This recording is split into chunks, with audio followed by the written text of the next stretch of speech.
masya Allahnya matanya buta, tapi dia ini hafal Al-Quran 30 juz. Masya Allah ya, buta matanya tetapi dia bisa hafal Al-Quran 30 juz. Pada saat itu dia kisahnya ini terdengar sama salah satu jurnalis di Mesir. Pokoknya diundanglah si adik Musa ini dan diwawancarai. Dia ditanya, pernahkah kamu minta berdoa sama Allah agar Allah itu mengembalikan penglihatanmu? Gitu ya. Musa coba dengar kata-kata si Musa ini, anak kecil loh, ini anak kecil 10 tahun, apa yang dia katakan? Tidak, saya tidak pernah berdoa seperti itu. Kenapa? Bahkan saya bersyukur karena setidaknya saya penglihatan saya ini tidak akan dimintai pertanggungjawaban oleh Allah, gitu ya. Karena kan nanti ini mata akan ditanyakan, ini kamu mata ini kamu lihat apa, gitu ya. Kan ada salah satu hadis, Rasulullah berdaras sepupunya Ali bin Abi Thalib, gitu ya. Ali bin Abi Thalib saat itu langsung melihat perempuan cantik. Perempuan cantik itu kayak gini matanya. Itu sampai dilihatin lama. Langsung Rasulullah palingkan matanya, Ali bin Abi Thalib palingkan kepalanya. Terus Rasulullah mengatakan, pandangan pertama itu halal, tapi pandangan yang kedua itu sudah haram. Maksudnya apa? Kalau pandanganmu itu bisa memunculkan naluri-naluri yang jelek, pikiran-pikiran yang sesat, itu sudah haram. Dan itu yang saya pertanyakan sama Allah. Maksudnya apa? Kalau kita melihat hal-hal yang dilarang oleh Allah Subhanahu Wa Taala, dan itu kan dimintai pertanggungjawaban. Makanya adik Musa ini yang ini mengatakan apa? Alhamdulillah Allah berikan saya mata yang buta, setidaknya ini akan meringankan pertanggungjawaban saya di hadapan Allah nanti. Dan saya tidak mau minta untuk dikembalikan penglihatannya saya, karena hikmahnya saya buta, saya bisa menghafalkan 30 juz. Nah, pertanyaannya kita ini tamparan lagi bagi kita semua ya adik-adik ya. Allah sudah kasih kita fisik yang sempurna. Sudah berapa juz yang sudah dihafal? Masalah kita punya mata yang sempurna, alhamdulillah bisa melihat, bisa membedakan berbagai macam warna, berbagai macam bentuk, keindahan dunia, indahnya matahari, indahnya langit, awan, dan yang lain sebagainya, bisa mencium berbagai aroma, mengecap berbagai rasa, mendengar berbagai suara dan bunyi. Itu semua nikmat. Dan Allah mengatakan, Inna sam'a wal basara wal fu'ada kullu ulaika kana anhu mas'ula. Sesungguhnya pendengaran, penglihatan, dan hati setiap orang kelak di akhirat akan dimintai tanggung jawab oleh Allah Subhanahu wa taala. Itu jelas ya dalam Quran surah Al-Isra ayat 36. Inna sam'a, sesungguhnya pendengaran, wal basara, dan penglihatan, wal fuada, dan hati ini itu akan diminta pertanggungjawaban. Maksudnya pertanggungjawabannya apa? Penglihatan, gitu ya. Allah mengatakan tidak boleh melihat hal-hal yang haram, melihat aurat. Kayak contoh kalau perempuan lihat auratnya laki-laki itu apa? Auratnya laki-laki kan di atas dari sini pusar sampai lutut. Kalau kita lihat dia biasa nih anak laki-laki yang olahraga nih. Kayak contoh main bola. Biasa kan main bola laki-laki pakai celana pendek toh? Yeah. Atau main basket. Nah, biasanya kalau di film-film itu bintangnya laki-laki itu kayak anak-anak support, anak-anak olahraga, kayak anak-anak basket, terus teriak-teriak nih perempuannya, dengan laki-lakinya celana pendek apa memperlihatkan auratnya. Nah, Allah mengatakan di sini. Nah, itu yang enggak boleh. Kalau kita menikmati itu sebagai perempuan menikmati auratnya laki-laki, itu akan dimintai pertanggungjawaban matanya kita. Gitu. Pendengaran, gitu ya. Cuma mendengar hal-hal yang anfaedah, yang dengar Kimita.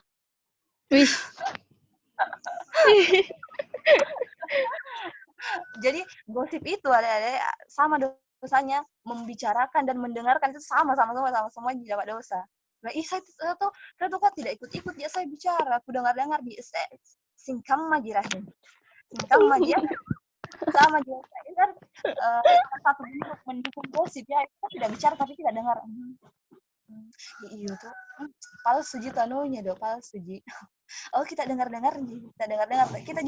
Kita tidak tambah-tambahi tapi kita dengar. Ah, sama ji, dan kembali lagi Allah mengatakan pendengaran itu akan Allah mintai tanggung jawab. Percaya semua aja ki akan adanya hari akhirat toh. Yang sekarang tuh di sini tuh kan Allah mengatakan Rasulullah mengatakan hiduplah seperti musafir. Hidup seperti musafir tuh kayak bagaimana adik-adik? Musafir tuh tidak ada yang pernah selamanya toh. Artinya dia selalu berjalan. Berhenti cuma sebentar, jalan lagi. Nah, seharusnya seperti itu juga kita di dunia. Di dunia itu tidak sementara, kita ini cuma lagi melakukan perjalanan. Perjalanan pulang ke kampung yang abadi. Kampung abadinya kita itu apa? Akhirat. Dan disitulah yang akan kita tuai semua apa yang kita lakukan.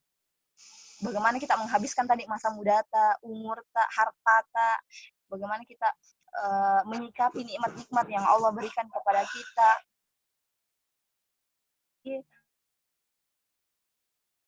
Dalam tanda kutip Allah uji kita dengan pandemi ini, tetapi di samping daripada itu ada juga positifnya kita di rumah saja. Mungkin kita bisa lebih dekat sama keluarga,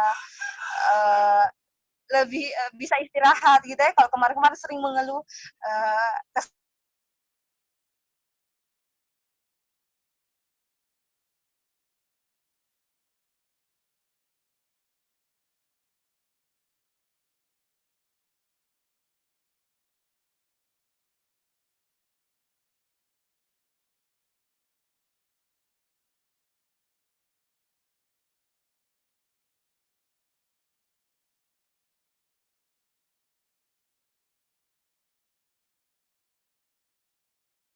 kayak mungkin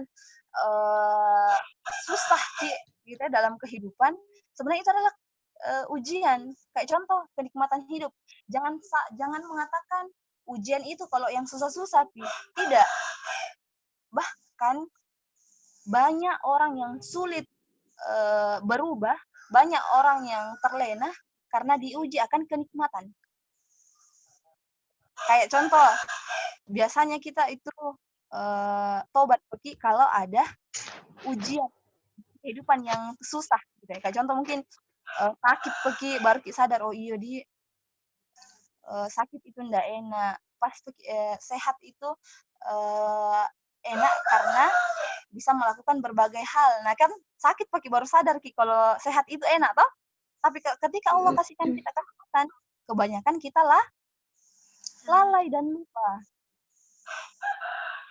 Makanya saya katakan bukan cuma kesusahan saja yang dianggap ujian. Sebenarnya kenikmatan itu ujian juga.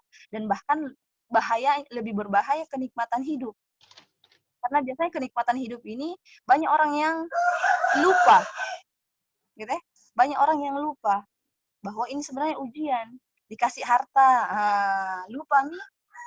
Dulu waktu belum ada hartanya, banyaknya ngomongnya apa? Saya nanti kalau ada rezeki mau sedekah.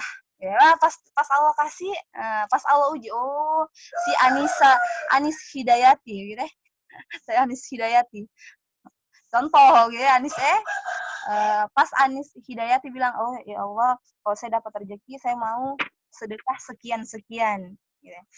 Allah bilang, sekarang saya akan uji keimanan kamu. Saya kasih kamu harta sekian. Apakah kamu akan menepati janji kamu sebelumnya bahwa akan bersedekah di jalan Allah sekian? Gitu ya. Nah, ini kan kembali lagi bahwa harta yang dititipkan kepada Allah, kita mungkin lihatnya, ini kenikmatan. Gitu ya. Tetapi balik lagi sebenarnya, sesungguhnya kenikmatan Allah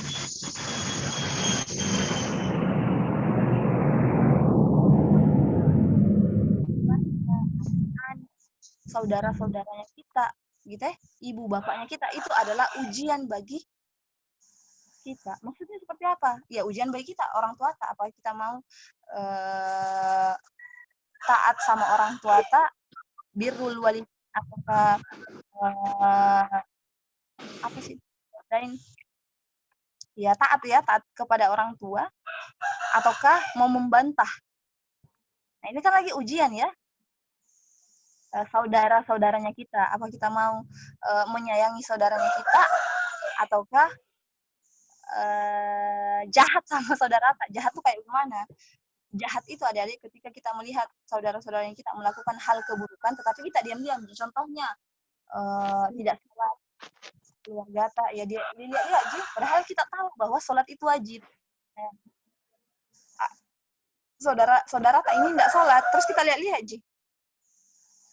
Padahal ini kan ini adalah bukti tidak sayangnya kita sama saudaranya kita. Gitu ya? Apalagi ujian itu. Artinya semua sebenarnya ya, itu adalah ujian. Kenikmatan itu adalah ujian. Tangganya kita. Karena Islam itu tidak hanya memerintahkan sholat, puasa Ramadan, zakat, haji. Tidak ya. Tetapi segala hal yang berputar, situasi, kondisi yang berputar di sekitarnya kita, itu adalah berkaitan dengan Islam. Contoh, Islam tuh punya pandangan mengenai bagaimana berperilaku kepada orang tua. Ada tidak aturannya? Ada. Allah mengatakan, la tukallifhuma uffin. Janganlah kalian berkata kepada kedua orang tuamu, walaupun itu jangan bentak kedua orang tuamu, walaupun itu hanya sekedar mengatakan, ah. Itu kan aturan ya, aturan Islam dan itu jelas disebutkan dalam Al-Qur'an. Ada kan aturannya gitu ya? Sama kakak gitu ya. Hadis ada hadisnya bagaimana berperilaku terhadap kakak. Dikatakan kalau kakak itu menyayangi yang muda dan muda menghormati yang kakak. Tua. Iya, yang tua. Itu kan aturan Islam lagi ya. Aturan terhadap keluarga. Keluarga apa sih? Tetangga. Rasulullah bilang apa? Kalau ada masakanmu yang baunya itu sampai tercium sama tetanggamu, terus kamu tidak bagikan, tidak kasih, itu kamu berdosa. Artinya apa? Rasulullah mengatakan apa? Bagikanlah makananmu. Bukan sekedar saja. Aturanlah harus berbuat baik sama tetangga. Cuma itu di sekolah berbuat baik sama guru-guru. Kembali ke hadis yang tadi, harus sopan terhadap yang lebih tua, yaitu kita tuakan adalah guru ya, apalagi ini guru yang memberikan kita ilmu. Ini banyak sekali dicontohkan oleh imam-imam yang penuntut ilmu itu. Bahkan ada dulu di zaman keemasan Islam, orang-orang itu menuntut ilmu, murid-muridnya menuntut ilmu, dia itu takut sekali bergerak, pokoknya sangat fokus mendengarkan materinya gurunya. Saking fokusnya dia itu takut kayak contoh gini, ini kan pensil di sini gitu ya, atau alat penanya ya, penanya dia tuh takut menggerakkan penanya karena takut merusak konsentrasi gurunya. Pokoknya betul-betul dia fokus mendengar gurunya menulis gitu ya, dan sangat menghormati gurunya. Gurunya kalau ada yang kalau gurunya lewat di depannya, dia tuh tidak dia langsung hormat gitu ya. Tidak pecicilan. Satu kaget, pernah satu hari saya tuh jemput saya sekolah dan itu anak SD. Aduh, subhanallah ya. Sekarang zaman tuh betul-betul edan adik-adik. Tidak lihat lagi anak SMA, SMP. Bahkan anak SD tuh berperilaku sama orang yang lebih dewasa tuh, aduh, kayak apa ya? Akal gitu ya. Masya Allah ya. Makanya orang-orang yang tidak kalau orang yang belajar Islam itu adik-adik pasti sopan-sopan, baik-baik orangnya.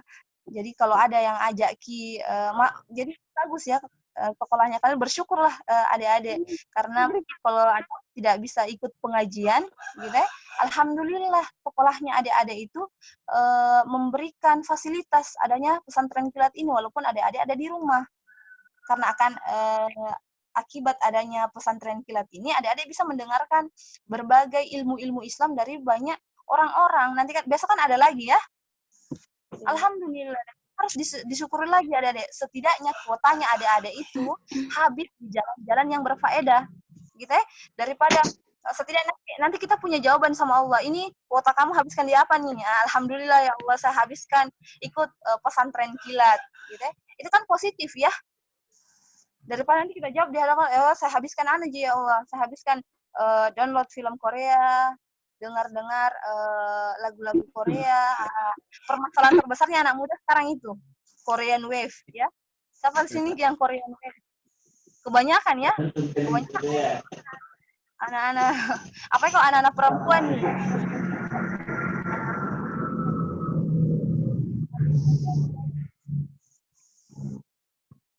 K-pop gitu ya.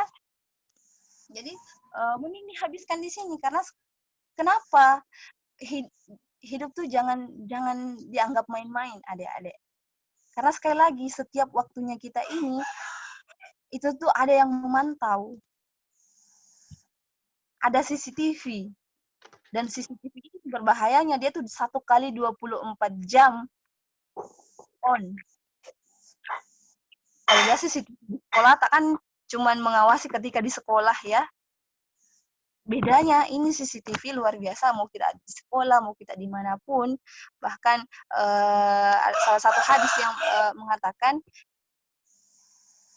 seekor semut hitam yang dibawa batu di tengah malam pun itu bisa terlihat, bisa diketahui oleh CCTV ini. Apa itu? Siapa ini yang punya CCTV yang luar biasa ini? Yaitu Allah Subhanahu wa taala. Dalam ayat kursi kan Allah mengatakan, Allah itu tidak tidur untuk mengurusi umatnya. Tidak tidur. Salah satu sifat yang Allah yang tidak mungkin dimiliki oleh hambanya adalah tidur. Jadi jangan bilang Allah tuh tidur kayak kita. Kapan sih Allah tidur? Allah tidak pernah tidur. Allah tidak pernah capek. Allah tidak pernah haus.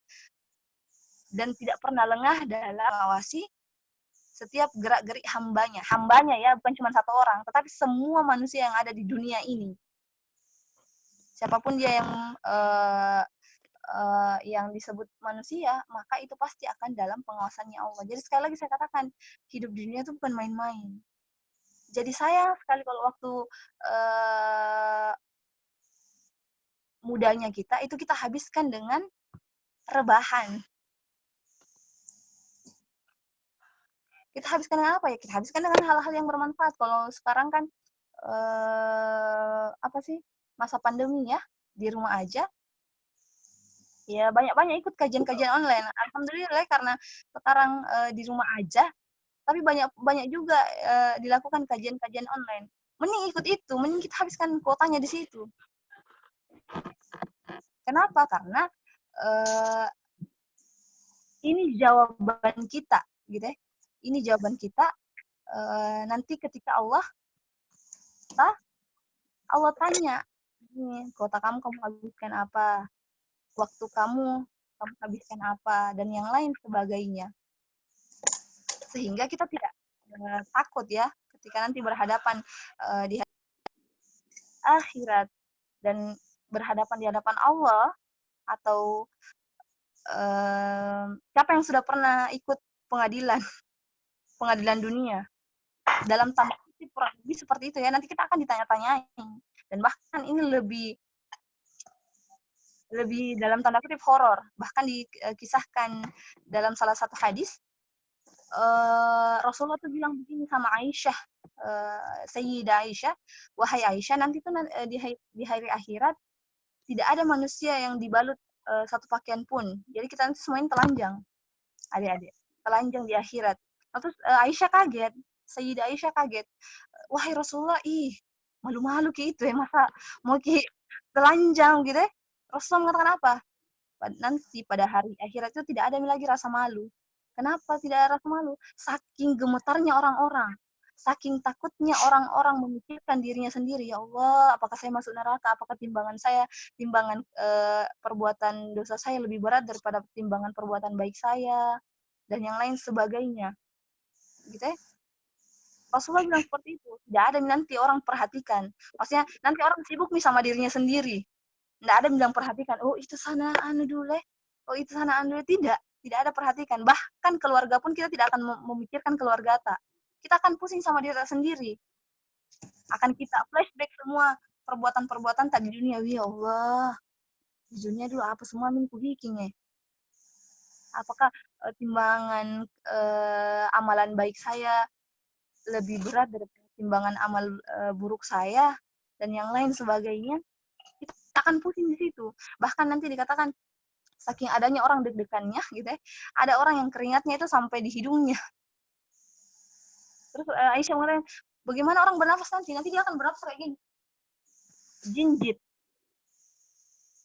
Karena matahari itu akan diletakkan satu jengkal di atas kepalanya kita. Jadi kembali lagi, kehidupan ini adik-adik bukan main-main. Apalagi ini bulan Ramadan, Masya Allah, Allah berikan salah satu nikmat lagi dari 12 bulan, Allah berikan 1 bulan yang dimana itu bulan yang berlipat kebaikan-kebaikan ya. Bulan maghfirah, Allah mengatakan bulan maghfirah, kebaikan, yang dimana kalau kita memaksimalkan bulan Ramadan ini, Allah akan turunkan maghfirah atau ampunan. Jadi ini waktunya merenung, melakukan kebaikan-kebaikan. Satu kebaikan itu tidak satu pahalanya, bahkan dikalikan pahalanya. Jadi ini mumpung waktunya bulan Ramadan, jadi kita habiskan ya, kita maksimalkan gitu ya.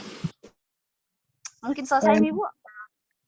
Lagi 5 menit, Bu. Oh. Lagi 5. Iya. Kita kembalikan ke kita. Mungkin ada yang mau bertanya. Oh iya. Oke, Pak. Ya. Assalamualaikum warahmatullahi wabarakatuh. Demikianlah pemaparan materi anak cerdas ya. Siapa tahu ada yang mau bertanya seputar materi yang sudah dijelaskan, silahkan. Atau bisa juga melalui chat nanti dibacakan. Jadi silahkan kepada anak-anakku yang mau bertanya, silahkan dibuka sesi pertanyaan untuk saat ini. Bismillah. Ibu, saya mau bertanya. Oh iya. Atas siapa ini, Nak? Oh iya. Suci ya? Ya, Rahayu. Oke. Silakan, Nak.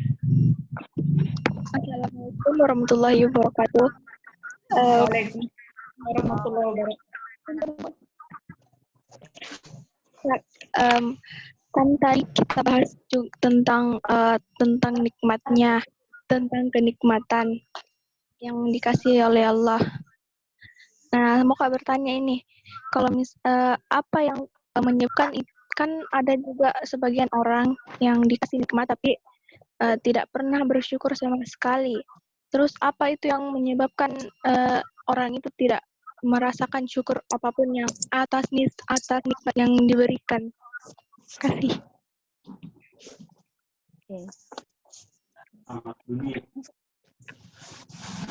Ada kali host ya, astagfirullah, aku lupa. Oke. Ada lagi, Nak, yang mau bertanya? Ditampung dulu pertanyaannya, baru sebentar dijawab. Oke, boleh. Iya. Ada lagi? Lewat chat mungkin bisa.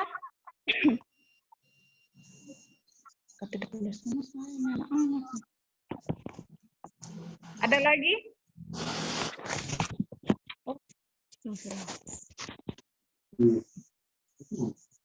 Oke. Kalau begitu langsung saja dijawab Bu Adel. Kenikmatan ya, jika misalnya seseorang itu tidak bersyukur atas kenikmatan yang diberikan, kenapa? Ya, silahkan Bu. Iya. Syukran. Siapa tadi? Sri Rahayu dia? Ya. Oh iya, Rahayu. Jadi kalau kita lihat Al-Quran ya, banyak di situ disinggung, ada beberapa dalil, ada beberapa surah disebutkan oleh Allah bahwa memang kebanyakan manusia itu tidak bersyukur. Memang kebanyakan manusia itu tidak bersyukur. Kenapa? Saya tekankan lagi bahwa hidup itu adalah ujian. Baik itu berupa kenikmatan ataupun kesusahan hidup, itu adalah ujian sebenarnya. Dan parahnya lagi, kebanyakan orang tidak lulus dari ujian kenikmatan hidup. Karena dia lalai. Gitu ya.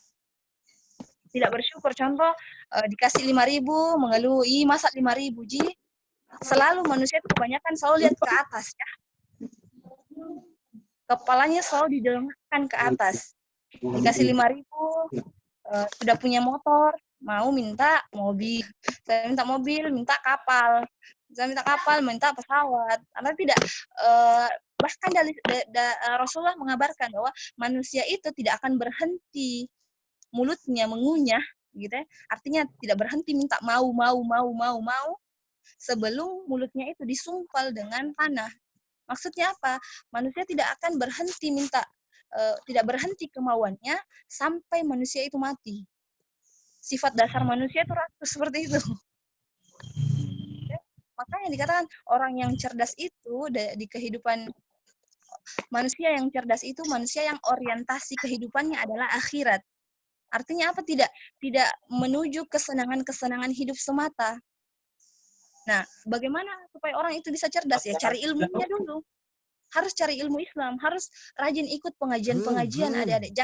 Jangan berpikir ikut-ikut pengajian itu ya ibu-ibu majelis taklim pi, ibu-ibu pi, orang tua pi, tidak ya.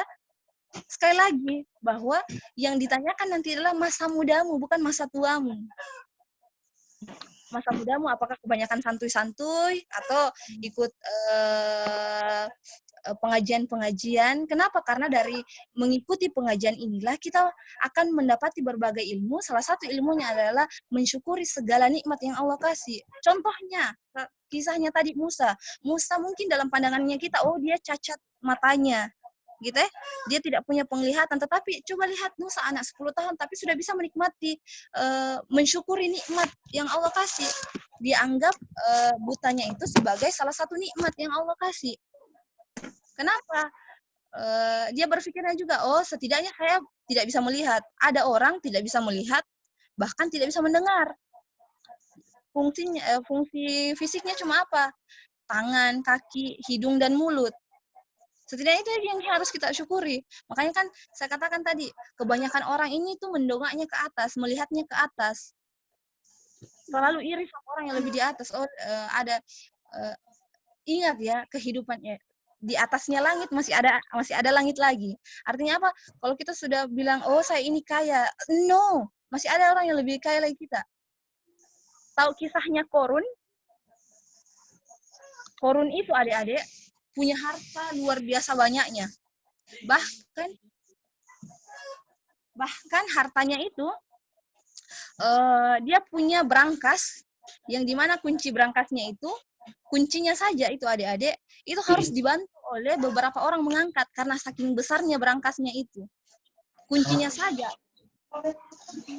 itu brankas harus dibopong oleh beberapa orang. Bisa mungkin terbayang bagaimana besarnya brankasnya toh? Itu Korun punya harta segitu, gitu ya. Jadi kalau orang yang mengaku bilang sombong atau tidak mensyukuri, ini masa hartaku cuma segini, gitu ya. Iri dengan orang lagi yang lebih kaya, masih ada aja lebih orang. Maksudnya apa? Di atas langit masih ada langit. Kalau mau terus itu tidak akan ada habisnya. Mengejar dunia itu kayak seperti kita mengejar bayangan. Pernah coba kejar bayangan tak sendiri? Itu kan tidak akan pernah kita sampai ya. Tidak akan pernah kita dapat itu bayangan tak. Gitu ya? Kalau mau kejar dunia harus kejar akhirat dulu. Kalau kejar akhirat seperti kita menjauh, kita kabur dari bayangan. Kalau kita kabur dari bayangan kan biasanya bayangan yang selalu ikuti kita toh. Nah, begitulah. Kenapa ada orang yang tadi tidak bersyukur? Ya, itu tadi karena kepalanya lebih sering mendongak ke atas, dan yang kedua, belum punya ilmunya. Dan lingkungannya, dia juga hidup di lingkungan orang-orang yang mungkin strata sosialnya lebih di atas dari dia. Kayak contoh kita mungkin punya geng. Biasa kan anak-anak sekolah itu punya geng ya. Punya geng yang dimana teman-teman itu mungkin ekonominya itu lebih di atas dari kita. Makanya kita punya tuntutan ke orang tua itu tinggi-tinggi. Karena mungkin teman-teman tak semua sudah pakai iPhone 11. Kita tahu sisa kita yang pakai Samsung. Dituntut orang tua tak, pokoknya saya harus punya iPhone. Padahal kan bersyukur ya punya Samsung, karena ada orang yang tidak punya handphone, tidak punya smartphone. Gitu ya. Sekali lagi, biasanya orang tidak bersyukur itu karena lingkungannya mengaruhi. Yang kedua itu sering melihat ke atas, padahal ada orang yang lebih susah dia. Jangankan punya handphone, makan saja susah. Apalagi di tengah pandemi seperti ini ya, marak cerita-cerita banyak orang yang mati karena kelaparan. Yang ketiga, karena tidak punya ilmunya. Maka yang harus kita lakukan adik-adik supaya banyak-banyak mensyukuri nikmatnya Allah, sering-sering lihat ke bawah. Oh, saya susah. Alhamdulillah keadaan saya seperti ini karena masih ada orang yang lebih susah dari saya. Yang kedua adalah cari ilmunya. Yang ketiga, cari kondisi atau cari teman-teman Pak yang bisa merubah kita lebih menjadi baik begitu ya. Jangan berkumpul atau jangan bersahabat sama orang yang membawa kita dengan kondisi yang lebih jauh lagi sama Allah gitu ya. Mungkin itu, semoga bisa difahami. Kak Adel, kalau masih ada lagi. Oh iya. Saya dulu hostnya, siapa tahu habis nih waktunya. Oh, belum iya, ya. nanti habis waktunya. Dikembalikan ke istri ya. Kalau ada misalnya tanggapan, silahkan. Kalau ada lagi yang mau ditanya, silahkan, Nak.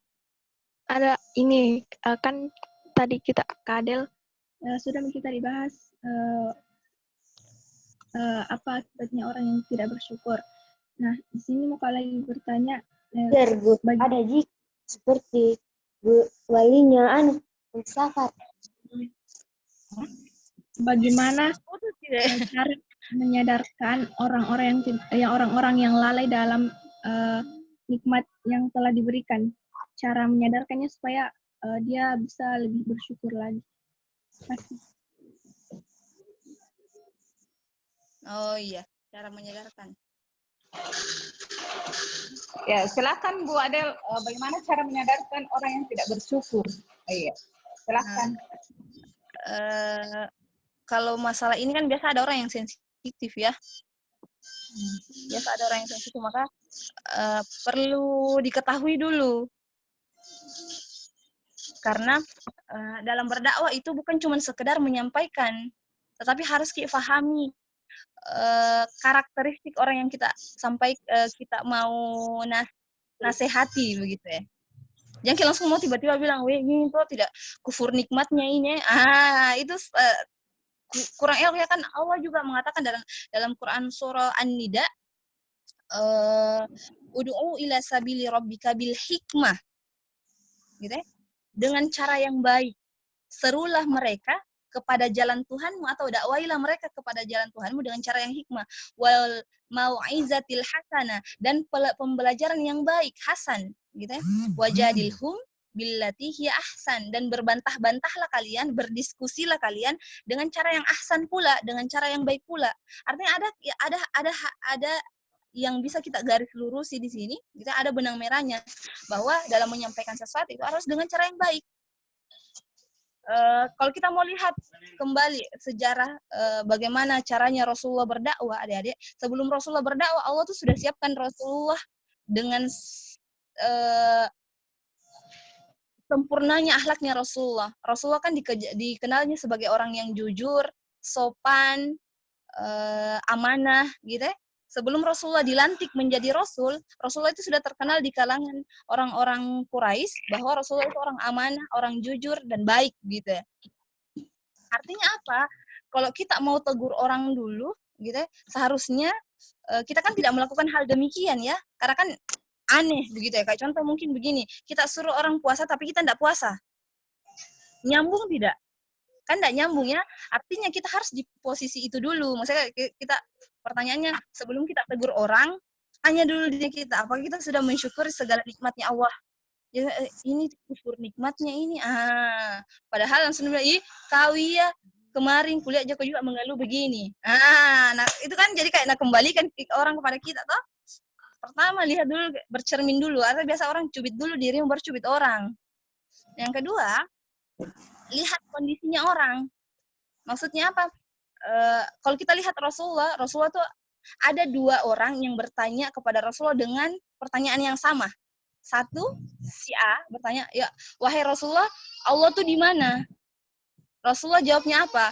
Allah itu sangat dekat, bahkan dia lebih dekat daripada urat lehermu. Gitu ya? Kemudian pertanyaan yang kedua, dengan jawaban Rasulullah ditanyakan dengan dua pertanyaan, namun dua jawaban yang berbeda. Ada lagi orang yang bertanya, Rasulullah, Allah itu di mana? Rasulullah menjawab apa? Allah itu ada di atas arsy. Pertanyaannya kok ini yang benarnya yang mana? Pertanyaannya jawabannya Rasulullah itu jawaban yang benar Rasulullah itu yang mana?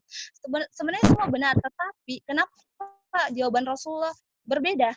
Karena Rasulullah melihat siapa yang bertanya, tingkat pengetahuan ataukah kecenderungan orang yang bertanya tuh dia di mana, gitu ya? Supaya jawaban yang kita kasih ke orang ini itu tuh dia bisa terima dan harapannya dia bisa berubah. Nah, begitupun juga dengan ketika kita ingin mengingatkan seseorang, lihat dulu, oh ini orangnya karakternya seperti apa sih? Apalagi kalau kita tidak dekat ya. Coba bayangkan saya begini, tiba-tiba kita mau di tengah jalan terus ada orang yang berbuat salah. Tiba-tiba kita mau ingatkan dengan cara suka-sukanya kita. Itu kan bukannya orang ini akan menerima nasihatnya. Kita bisa jadi dia akan marah. Itu siapa sih lo? Tiba-tiba datang, gitu. Nah, makanya saya katakan tadi, lihat dulu karakternya. Yang kedua, sampaikan dengan cara yang paling baik, cara yang paling indah, dan cara yang paling ahsan. Karena kan kalau kita tadi lihat firman-Nya Allah, semua dikatakan dengan cara yang ahsan, wajadilhum, berdiskusi dengan cara yang ahsan, menyampaikan dengan cara yang baik, gitu ya. Kalau kita mungkin teman tak yang apalagi enak aja kalau teman tak yang dekat, gitu ya, sahabat karib tak. Artinya kita tahu bagaimana karakternya sahabat baik tak ini. Jadi yang paling tahu cara berkomunikasi dengan sahabat tak ini ya kita sendiri. Memasukinya dengan, oh ini temanku mungkin dia sensitifnya, kalau dia dikerasi, jadi saya harus lebih lembut lagi. Nah itu kan yang paling tahu kita sebagai sahabatnya ya. Jangan langsung dikatakan, tiba-tiba kita bilang, weh kau tuh masuk neraka kau nah karena kufur nikmat kok. Jangan seperti itu ya, karena bukannya akan berubah, malahan akan semakin membantah orang ini. Jadi harus disampaikan dengan cara yang baik. Kalau mungkin dia bilang, dia jeleknya mi HP-ku, mau kak suruh mama aku ganti deh. Coba dekati dengan cara yang lembut. Alhamdulillah itu tuh. Kita panggil apa kalau ukti teman kita. Alhamdulillah miki itu tawasana he. Masih HP center di HP nah. Gitu ya. Disampaikan dengan cara yang paling baik. Jangan sampaikan dengan cara yang membentak, apalagi kasar ya. Nanti orang bilang, bukannya kita berubah. Kayak contoh saya punya uang. Muka kasih dengan cara apa? Aku buang di muka tak. Itu kan namanya enggak sopan ya. Walaupun bilang, muka sedekah 50.000, ambil apa? Kena muka. Itu kan enggak sopan ya, tapi dengan cara apa? Pasti orang akan menerima dan akan mendoakan kita dengan kebaikan. Kalau ini semoga dimudahkan rezeki kita dan yang sebagainya. Orang yang menerima pasti tersentuh, mendoakan kita juga dengan yang baik-baik. Tapi kalau kita buang dengan cara, ini ambil 50.000, beli kok kota supaya eksis juga dia itu kan tidak sopan ya. Artinya apa? Tidak dilihat dari pemberian, tetapi bagaimana dia memberikan. Mau itu 1.000, tapi kalau caranya sopan, gitu ya, akan bisa lebih diterima dibanding 100.000 tapi caranya tidak sopan. Makanya harus baik, sopan, gitu ya. Ngerti mau Sri. Semoga bisa dipahami ya, Sri Rahayu. Ya, makasih Kak. Ya, sama-sama. Terima kasih Bu atas penjelasannya. Ada lagi nak yang mau unek-unek yang mau disampaikan? Silahkan. Alhamdulillah tidak ada Bu. Siapa tahu ada lagi nak yang mau disampaikan. Tidak ada, Ji. Tidak ada. Anissa, Hidayat, Hidayati, ada? Ibu, Eh. Ada nak yang mau di apa? Curhat-curhat. Di WhatsApp juga bisa. Kak, saya lagi. Habis nih buat waktu na Bu. Belum. Masih ada lagi satu pertanyaannya baru sudah selesai. Oke. Ya. Satu Silakan. lagi, Bu. Enggak apa-apa, Ji, Bu. Enggak apa-apa. Siapa Tapi- itu? Sri Rahayu. Bertanya Moko. Iya. Tapi ini bukan menyangkut yang tadi Sri materi. Rahayu, cek PC, ayo. Biar nih tahu ah. Silakan nak. Tidak apa-apa. Enggak apa-apa Ji kalau misalnya tidak bersangkutan dengan yang materi disampaikan tadi, Moka yang nggak tentang apa-apa, yang penting kan ini. matematika kita tanyakan atau fisika. Apa silakan nak. Ini kan kalau misalnya kita hijrah lagi, terus bagaimana itu caranya kita mantapkan kita agar tetap istiqomah, karena banyak mengikuti nih bertanya tapi belum pernah jawab, jadi mungkin bisa dijawab. Putus-putus. Nah, kalau jelas pertanyaan tak putus-putus. Ki. Tidak jelas suara tak. Mute Ki, mungkin yang lain dulu. Ketik aja, ketik. Enggak jelas Ki. Tidak jelas suara tadi nak. Ya, ulangi dulu. Kan kalau misalnya ini Kak, kalau sudah maki hijrah, terus bagaimana itu caranya kita mantapkan hati kita agar tetap istiqomah? Oh iya. Ayo. Oke, jadi pertanyaannya itu Badel, bagaimana caranya kalau misalnya kita sudah hijrah, bagaimana caranya istiqomah terhadap apa? Ini Hijrah. supaya tidak kembali lagi ya, supaya tidak kembali lagi ke sifat yang sebelumnya. Iya. Iya. Terima kasih. Ya, saya kembalikan kepada Bu Adem. Ya, Masya Allah ya. Saya doakan adik-adik yang di sini yang sudah memantapkan hatinya untuk hijrah, semoga Allah istiqomahkan ya. Yang pertama, Amin. satu, kuatkan azamnya dulu, kuatkan keinginannya. Satu, kuatkan keinginannya, betul-betul ingin hijrah. Yang kedua, luruskan niat hijrahnya. Jangan mengatakan, oh saya hijrah karena banyak nih artis hijrah, lagi ngetren ini hijrah. Jangan ya. Itu salah. Kalau mungkin masih ada yang seperti itu niatnya, coba diluruskan lagi niatnya, mungkin belok-belok sedikit, ada ke kiri atau ada ke kanan niatnya, diluruskan lagi. Bahwa niat itu, hijrah itu, atau apapun yang mau kita lakukan, adik-adik termasuk ini hijrah, niatkan bahwa ini untuk Allah, bukan untuk yang lain, tapi untuk Allah Subhanahu wa Ta'ala. Yang ketiga, kalau mau tetap istiqomah, doa. Berdoa. Apa doanya? Salah satu doanya supaya Allah istiqomahkan kita adalah ya mukallibal qulub, tsabbit qalbi ala dinik. Wahai zat yang membolak-bolakkan hati, membolak-balikkan hati, gitu ya. Tetapkanlah hati saya pada agamamu. Atau istiqomahkanlah hatiku, ya Allah, jangan dikasih bolak-balik, jangan saya dikasih kembali lagi ke jalan yang suram sana, tetap pasti lurus, gitu ya. Itu doa. Gitu ya. Karena doa itu penting adik-adik. Bahkan dikatakan dalam doa itu adalah senjatanya kaum muslim. Jadi jangan dipandang enteng doa, gitu ya. Yang keempat ini harus punya ilmu. Jangan cuma sekedar semangat hijrah tapi tidak ada ilmu yang dibekali. Gitu ya. Contoh begini, contoh. Oh, saya semangat mau sholat tapi saya tidak tahu caranya sholat. Bisakah saya sholat? Tidak bisa. Kenapa? Karena saya tidak punya ilmu bagaimana tata cara sholat. Artinya apa? Sebelum saya sholat, saya harus punya ilmunya dulu. Begitupun hijrah. Kalau mau hijrah, hijrahnya mau istiqomah, ataukah bahasanya istiqomah itu apa sih? Tetap gitu ya, tidak bolak-balik. Ya, tetap pendiriannya, tetap hijrah. Maka harus cari ilmunya. Harus punya ilmu. Jangan cuma, oh saya hijrah, oke hijrah, Mak. terus tidak ada yang dilakukan. Tidak ya, hijrah itu dalam artian itu adik-adik berpindah dari satu kondisi ke kondisi yang lain, dari kondisi yang tidak baik menjadi kondisi yang baik. Artinya proses. Nah, proses ini adik-adik butuh ilmu. Butuh ilmu. Tidak bisa tidak pakai ilmu. Apalagi ini kita tidak punya pemahaman mengenai Islam. Gitu ya? Ilmu tentang Islam itu luas sekali.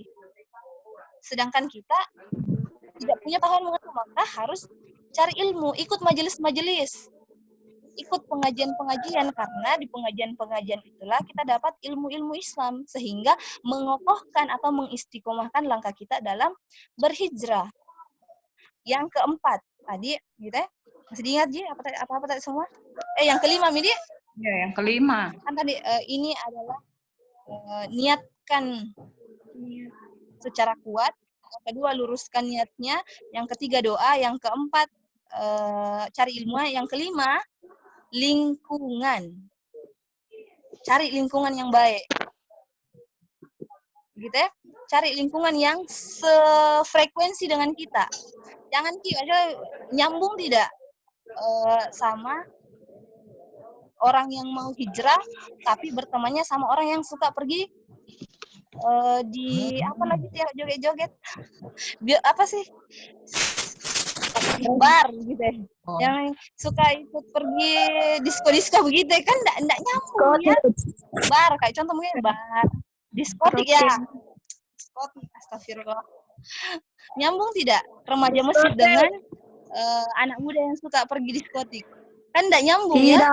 Pasti jawaban pasti omongannya, pembicaraannya tidak akan nyambung. Satu pembicaraannya, oh iya, kemarin kita ikut pengajian apa ya?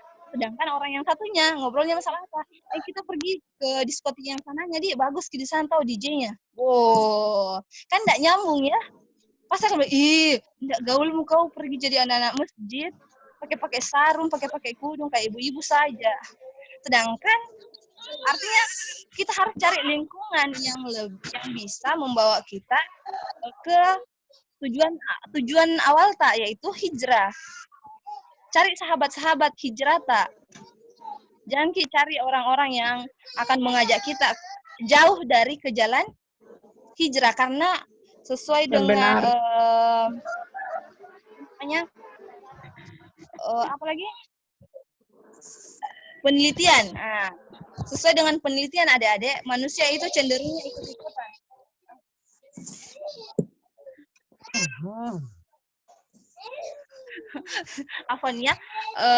Manusia itu cenderung ikut-ikutan, cenderung akan ikut dengan lingkungannya. Bahkan dalam Islam kan dikatakan, pandai-pandailah dalam berteman. Orang yang berteman dengan pandai besi, dia tidak akan kena apinya setidaknya. Kalau dia tidak kena apinya, setidaknya dia akan kena bau asapnya.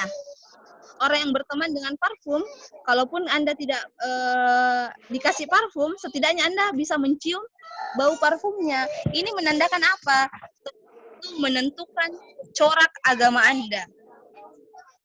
Gitu ya. Mungkin seperti itu. Semoga difahami. Iya, makasih Kak. Terima kasih Bu Adel atas ilmunya. Ada lagi yang mau bertanya, Nak? Sebelum kita tutup acara pesantren kita hari ini, karena waktu sudah menunjukkan 9:37. Sebelum disimpulkan, ada lagi yang mau disampaikan? Tidak. Tidak. Ya. Kalau begitu saya simpulkan sedikit ya tentang materi kali ini. Kesimpulan yang bisa diambil yaitu yang pertama, kita harus selalu bersyukur terhadap apa yang kita miliki, ya. Kemudian jadi ilmu yang kita dapat itu harus betul-betul kita cari untuk menambah pengetahuan kita. Kemudian yang ketiga, ketika kita memberi informasi atau menyampaikan sesuatu kepada teman kita, itu sampaikan dengan cara yang baik, agar penerimaan teman kita itu juga baik terhadap kita. Kemudian yang masalah hijrah tadi ya. Bagaimana cara hijrah ketika kita ke hijrah untuk mengistiqomahkan hijrah kita ini ada 5 hal yang harus kita lakukan. Yang pertama itu adalah mempunyai keinginan yang kuat bahwa kita ini sudah berubah. Yang kedua itu bagaimana meluruskan niat kita untuk bisa berada di jalan Allah. Jadi niat itu harus selalu diperbaiki niatnya. Kemudian yang ketiga itu jangan lupa berdoa supaya niat kita ini dijaga oleh Allah bahwa kita akan berubah. Kemudian yang keempat itu adalah kembali lagi adalah ilmu. Jadi ilmu itu sebenarnya sangat penting untuk merubah kehidupan kita menjadi lebih baik. Ikut majelis-majelis ilmu untuk bisa memperoleh ilmu yang lebih banyak. Kemudian kita berada pada lingkungan yang baik sehingga dari kelima sesi istiqomah ini lingkungan itu mendukung supaya kita terjaga dari hal-hal yang tidak baik di luar sana. Ya. Mungkin itu saja kesimpulan yang bisa saya sampaikan hari ini. Bagaimana nih? Saya tutup juga. Kita mau begitu. Baik. Jadi kita tutup nih acara hari ini dengan berdoa. Ya. Sebelum kita menutup acara ini, marilah kita siapkan doa. Ya, kita tundukkan kepala kita dan pikiran, kesatuan hati kita untuk menghadap kepada Allah agar doa kita diterima. Bismillahirrahmanirrahim. Ya, aku bikin. Assalatu wassalamu ala asyrafil anbiya'i wal mursalin wa ala ali washabi ajma'in amma ba'd. Ya Allah, ya Tuhan Maha Penyayang, punya rahmat dan kasih sayang-Mu sehingga segala aktivitas kami dalam acara ini berjalan dengan lancar walaupun nguras waktu, tenaga, pikiran dan kuota ya. Dan hari ini ya Allah, kami berkumpul di tempat ini untuk memanjatkan kesyukuran kepada-Mu sekaligus berpuji syukur kepadamu ya Allah, berkilah segala aktivitas yang kami lakukan selama mengikuti pesantren ini dan jadikanlah sebagai amal ibadah di sisimu dan pemberat di akhirat nanti.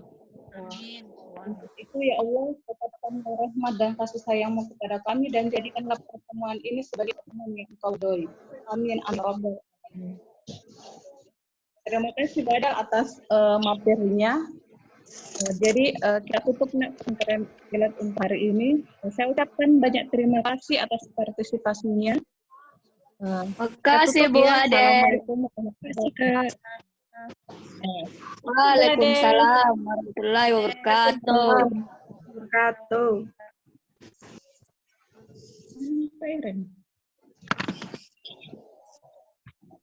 Silakan lift.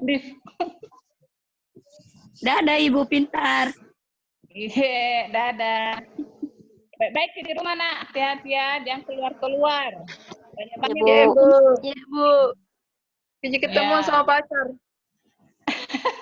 Tidak boleh. Rindu Ibu. Saya juga rindu ini.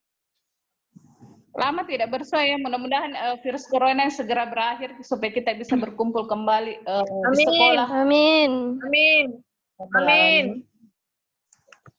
Sudah Mina, tinggalkan Meki. Habis nanti Dia kota. tinggal sama. Ada Ibu pintar. Ibu cerdas. Ibu pintar cerdas Terima kasih. yang tayang-tayang.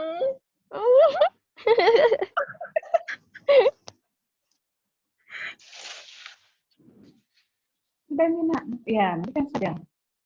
Kita lihat saja.